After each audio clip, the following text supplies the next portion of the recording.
Pinakasulit na hostel sa Makati, may king-size bed, malakas na wifi, magandang view at may magandang amenities pa. Price start at 2,000. Hi guys! Andito ako sa Lug, Makati, isa sa sikat na hostel dito sa Pilipinas, and meron din silang branch sa ibang bansa like Thailand and sa Japan. Tara, check natin yung room nila na good for two.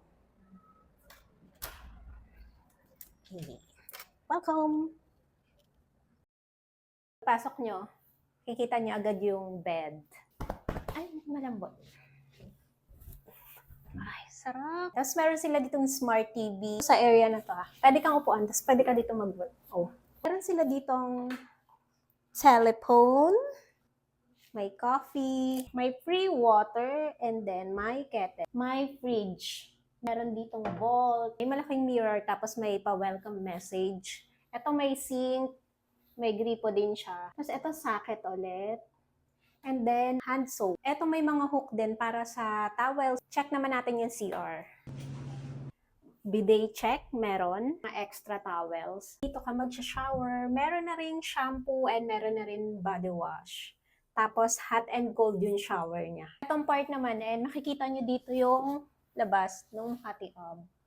Ayan o, diba? Andito naman tayo ngayon sa lobby, yung chill zone nila. So, let's go. Tingnan natin. May mga space sila dito, pwede kang tumambay. Then, eto yung coffee shop nila. Sobrang daming tables dito. So, kung gusto nyo mag-work or mag-chill, marami kayo mauupuan. Dito mga board games, tapos pwede kayong mga maglaro. Ayan, sungka. May billiards and merong arcade.